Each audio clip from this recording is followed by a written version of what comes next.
Aujourd'hui, maman est morte. Ou peut-être hier, je ne sais pas. J'ai reçu un télégramme de l'asile, mère décédée, enterrement demain, sentiment distingué. Cela ne veut rien dire. C'était peut-être hier.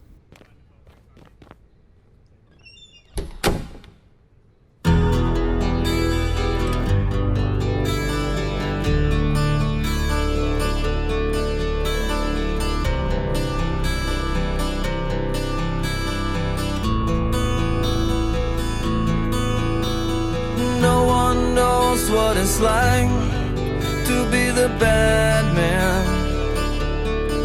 to be the sad man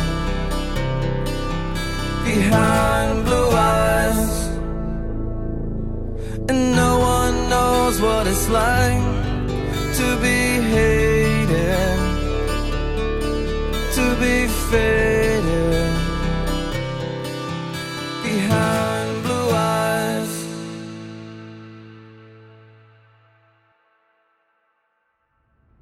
Bon, entrons dans le vif du sujet. On a pris des renseignements sur votre vie privée. On a su que votre mère était morte récemment à l'asile. On a alors fait une enquête à Marengo. Les instructeurs ont appris que vous avez fait preuve d'insensibilité le jour de l'enterrement de votre maman. Vous comprenez, cela me gêne un peu de vous demander cela, mais c'est très important. Et ce sera un gros argument pour l'accusation si je ne trouve rien à répondre. Avez-vous eu de la peine ce jour-là ? J'ai un peu perdu l'habitude de m'interroger. Sans doute j'aimais bien maman, mais cela ne veut rien dire. Tous les êtres sains souhaitent plus ou moins la mort de ceux qu'ils aiment. Promettez-moi de ne surtout pas dire cela à l'audience ni chez le magistrat instructeur. Le jour où j'ai enterré maman, j'étais très fatigué et j'avais sommeil, de sorte que je ne me suis pas rendu compte de ce qui se passait. Ce que je peux dire à coup sûr, c'est que j'aurais préféré que maman ne mourût pas. Mais ce n'est pas assez ! Est-ce que je pourrais dire que ce jour-là, vous avez dominé vos sentiments naturels ? Non, parce que c'est faux. Il est visible que vous n'avez jamais eu de rapport avec la justice.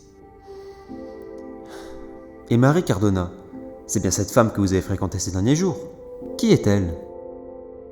C'est une ancienne dactylo de mon bureau dont j'avais eu envie à l'époque, et elle aussi je crois. Donc si je comprends bien, le lendemain de la mort de votre mère, vous avez eu une liaison irrégulière.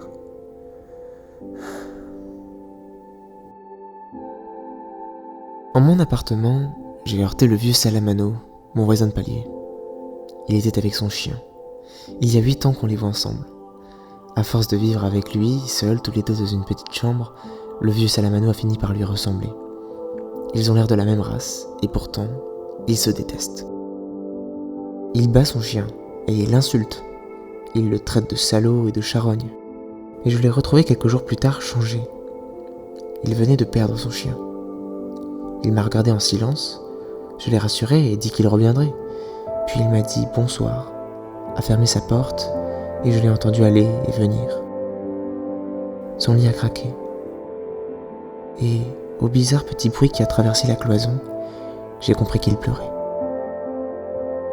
Je ne sais pas pourquoi, j'ai pensé à maman.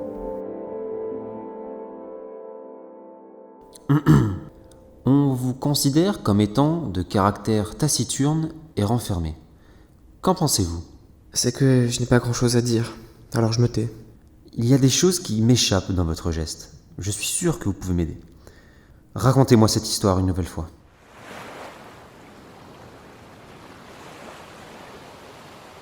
Il y a quelques jours, Raymond m'a parlé des problèmes qu'il a eu avec sa femme.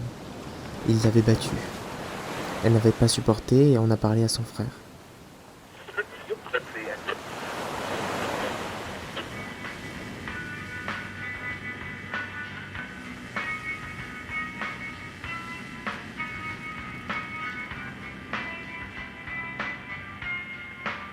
Quelques jours plus tard, alors que nous étions sur la plage avec Marie et Masson, un ami, Raymond a remarqué que 2 Arabes nous suivaient.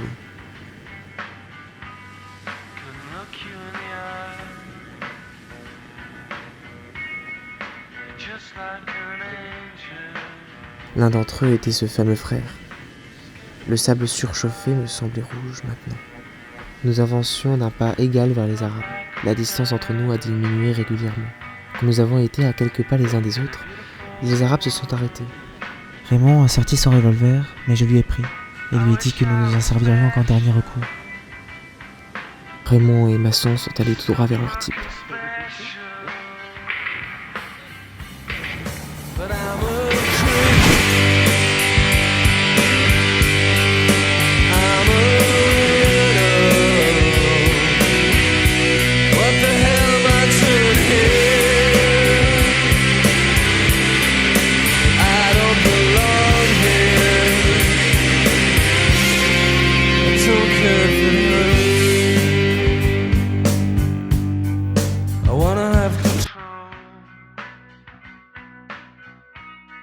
L'autre arabe s'était relevé et il s'est placé derrière celui qui était armé. Ils ont reculé lentement et quand ils ont vu qu'ils avaient assez de champ, ils se sont enfuis.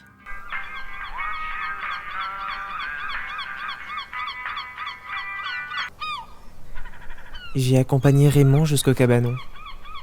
Au bout d'un moment, je suis retourné vers la plage et je me suis mis à marcher.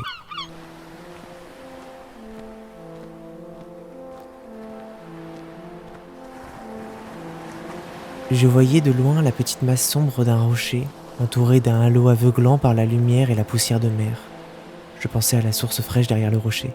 J'avais envie de retrouver le murmure de son eau, envie de fuir le soleil, l'effort et les pleurs de femme, envie enfin de retrouver l'ombre et son repos. Mais quand j'ai été plus près, j'ai vu que le type de Raymond était revenu. J'ai été un peu surpris. Pour moi, c'était une histoire finie et j'étais venu là sans y penser. C'était le même soleil que le jour où j'avais enterré maman. Et, comme alors, le front surtout me faisait mal. À cause de cette brûlure, que je ne pouvais plus supporter, j'ai fait un mouvement en avant.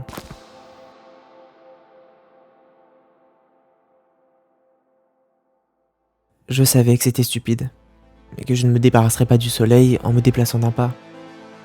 Mais j'ai fait un pas. Un seul pas en avant.